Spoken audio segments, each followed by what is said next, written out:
I'm Kaylee Leborgne, and this is the Comprehensive Normal Adult Physical Assessment. So when we start this, we're starting with the patient appearance.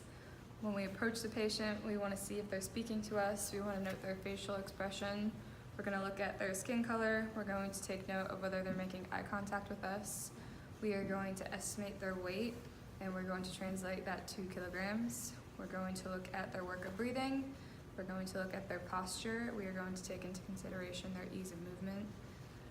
We are going to take into consideration any odors that we might notice on the scene. They could be body odors, they could be breath odors. If you're in somewhere like a nursing home, you might notice like the smell of a UTI. We're going to take into account how they're dressed, their personal hygiene, their grooming. We are going to assess their level of consciousness and their mental status. So we'll look at their speech. How are they talking? How much are they talking? What volume are they talking at? How fluent are they? Are they articulating their words? We're going to take into consideration their mood and their orientation, so we can ask them questions to see if they know where they are, who they are, what's going on. We can look at their memory. We can take history to see if they remember recent or long-term events. We are going to assess their baseline vitals. So full set of baseline vitals includes blood pressure, their pulses, respirations. We can take into account their respiratory rate and their tidal volume. We can take a temperature. We can look at their SpO2.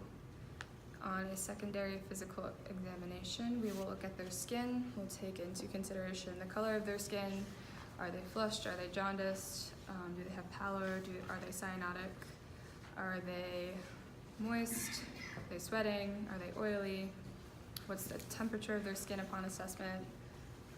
Any skin turgor, lesions. Look at the condition of their nails, the length, the cleanliness. We will move on to their head and their neck. We'll look at their hair, their scalp, the skull, the face, the eyes. When we're looking at their eyes, we want to take into consideration acuity of vision, appearance, the color of the iris. So like if somebody has cataracts, their eyes are going to appear cloudy. Pupils, are they equal and reactive? Extraocular movements, up, down, both sides. Looking at their ears, we're looking at their external ear, looking in their ear canal for any drainage that might be present. We want to take into consideration their hearing. When we look at their nose, we're looking at any deformity that's present. We want to make sure that they're able to move air. Looking at their mouth, we want to make sure they're able to open it willingly. We want to look at any jaw tension, any mucosal color. Look for moisture present in the air or in the mouth, and look to make sure that their upper airway is patent.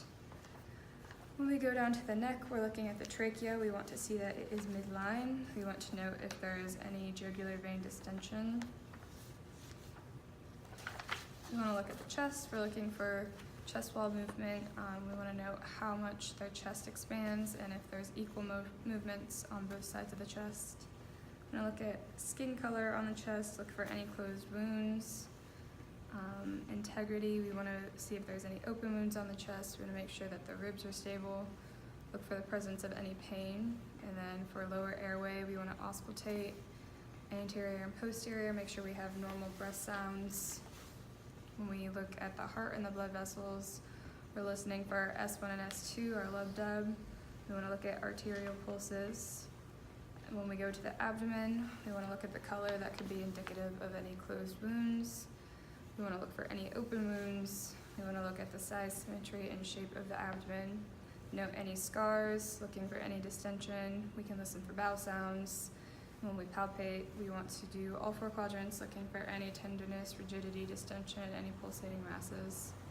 When we look at the back, we want to look at the color again. That can be indicative of closed wounds. Looking for any open wounds, looking at the size, the symmetry, the shape, looking for any scars, palpating for tenderness, rigidity, any masses in the back. When we inspect the pelvis, we want to make sure that it's stable. We're not going to reassess it again if there is crepitus present. When it comes to the male genitalia, we'll inquire about any wounds, rashes, external lesions, any drainage. We can also look for priapism.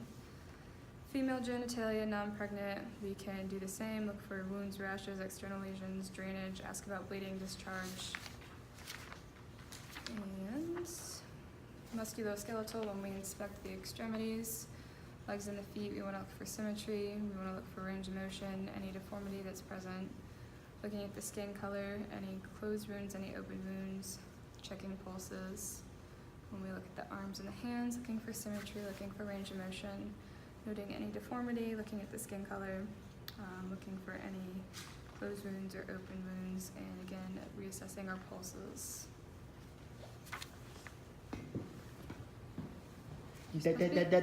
That's all, folks.